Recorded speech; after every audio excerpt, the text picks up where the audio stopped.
There's someone on your team that everyone loves. She's charismatic, articulate.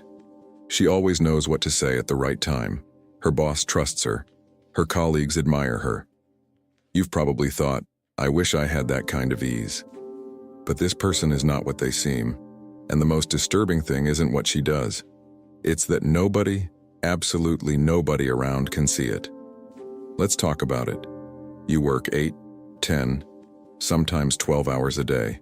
You arrive, complete your tasks, try to be fair to people, deliver what is asked for and a little more.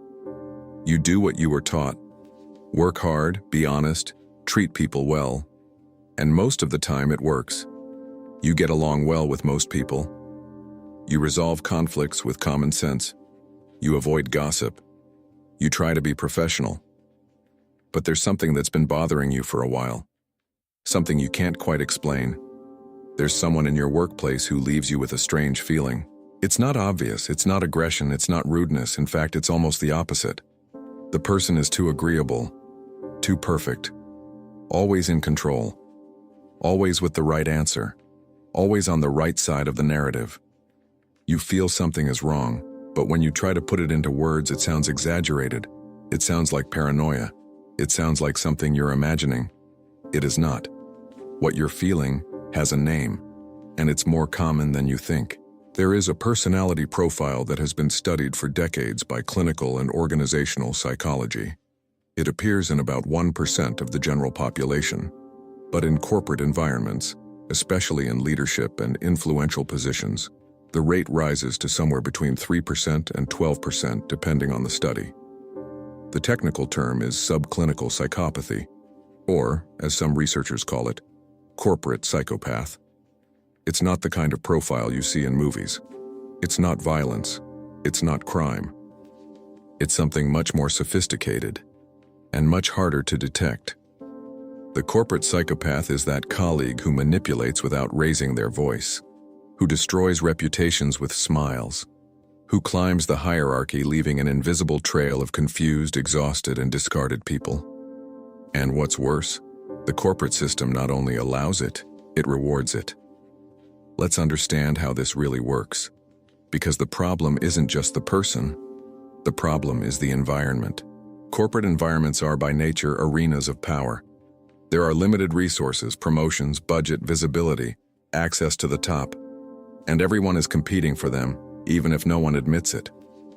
In this context, what does the system reward? Results, perceived trust, ability to influence, political maneuvering. Now think, who is naturally brilliant at all of this? Who can project confidence without feeling doubt? Who can influence without seeming manipulative? Who can make cold, hard decisions without a guilty conscience? Exactly. The corporate psychopath doesn't need to pretend to be competent. In many cases, they are genuinely capable. But what differentiates them from an average professional is the absence of something. Absence of real empathy. Absence of guilt. Absence of the internal brake that makes you hesitate before stepping over someone. You hesitate, he doesn't. And in that hesitation, in that millisecond when you think, that wouldn't be fair to so-and-so, he's already acted. He's already taken the credit. He's already repositioned the narrative. He's already planted the seed of doubt about you in the boss's mind. While you're playing the game with the rules, he's playing a completely different game, and you don't even know there are two games happening at the same time. Now comes the part that really matters. The consequences. Not for him, for you. You start to notice that your ideas in meetings lose traction, not because they're bad, but because somehow he'd already presented a subtly similar version before privately, to the right people. You realize you're being excluded from important conversations, not explicitly, never explicitly, but that last-minute lunch with the director never includes you. That high-visibility project always has his name on it. That feedback from your boss starts to have a different tone, more distant, more cautious. And the cruelest part is, when you try to point out what's happening, you seem like the problem. You seem insecure. You seem envious. You seem political. You seem like everything that he actually is. This is the masterpiece of the corporate psychopath. He doesn't destroy you directly. He creates conditions for you to destroy yourself trying to prove what's happening. You expend emotional energy trying to understand why you're being harmed. You lose sleep. You doubt yourself. You start performing worse because you're mentally exhausted, trying to process a dynamic that doesn't make sense within the rules you know. Meanwhile, it continues to rise. Now, let's go a step deeper. Because the real problem isn't identifying that profile. It's understanding why you're the perfect target. There is a pattern that researchers Paul Babiak and Robert Hare documented in their book, Snakes in Suits. The corporate psychopath doesn't attack everyone equally. He selects. And he selects based on utility and threat. If you are useful to him, he seduces you. He becomes your best friend. He makes you feel special, included, valued. This is the phase that researchers call idealization. You are won over. You lower your guard. You share information, vulnerabilities, honest opinions. You think you've found an ally. Then comes the manipulation phase. Everything you've shared becomes a tool. Your vulnerabilities are used to portray you as weak. Your honest opinions are distorted and retold out of context. Your trust is his weapon. And when you're no longer useful comes the discard phase. He distances himself. He ignores you. He excludes you. And if you confront him, he looks at you with that frightening calm and says something like, "I think you're taking things too personally." And at that moment, the reversal is complete. You are the emotional one. He is the rational one. You are the problem.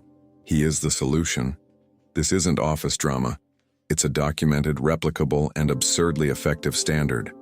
Here's what most people get wrong, and maybe you're getting it wrong right now. You are trying to understand this person within your own mental model. You are projecting onto them the same motivations that you have. You assume that they want to be respected, want to do a good job, want to be fair. You assume that somewhere inside there is good intention, and that negative behaviors are flaws, slips, bad days.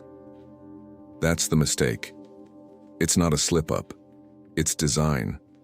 You're optimizing for justice. She's optimizing for power. They are different operating systems. And when two different systems collide, the one that is best adapted to the environment wins. And the corporate environment, with its obsession with results, its tolerance for toxic behaviors from those who deliver numbers, and its blindness to subtle interpersonal dynamics, is the natural habitat of this profile. You're not losing because you're less capable. You're losing because you're playing a game that doesn't recognize the real rules of the board. So what do? First, and this is crucial, you stop trying to change this person. It's not going to happen. It's not a matter of communication, feedback, or having an honest conversation. You can't appeal to an empathy that doesn't exist. Every attempt to resolve the conflict openly is more information you give away for free. Second, you start documenting, without drama, without paranoia, in a cold and strategic way. Emails, dates, decisions, who said what, not to use as a weapon, but to have an anchor of reality when the narrative begins to be rewritten, because it will be rewritten. Third, and perhaps most importantly, you diversify your alliances. The corporate psychopath thrives in isolation. He separates you from others. He makes you dependent. The more real and solid connections you have with other people in the organization, the less power he has over your narrative. He can't control 10 versions of the story. He only works when he controls the single version that reaches the top. It's not about becoming a politician. It's about ceasing to be naive. There is a huge difference between being a good person and being a good person who understands how power works. Let's wrap things up with something you need to hear. You're not crazy. That strange feeling you get around certain people at work, that discomfort you can't explain, that intuition that something is wrong even when everything seems right on the surface. It's real. Your body recognizes threats that your rational mind tries to rationalize. You were trained to be polite, to give the benefit of the doubt, to not judge. And these are genuine qualities. But in the wrong environment, with the wrong person, these qualities become vulnerabilities. The corporate psychopath counts on your kindness. They count on your tendency to doubt yourself before doubting others. They count on the fact that you prefer to believe you're exaggerating rather than accept that someone close to you is operating without a conscience. Most people spend an entire career working alongside someone like that and never understand what happened. You look back and see lost projects, promotions that didn't come, a burnout that seemed inexplicable. You think it was bad luck. You think you weren't good enough. You think the problem was her. It wasn't. The problem was never his competence. It was because you trusted the system to protect you from someone the system was designed to reward. And that, perhaps, is the most uncomfortable truth of all. The real danger isn't working with someone who hates you. It's working with someone who feels nothing for you, but makes you believe they care.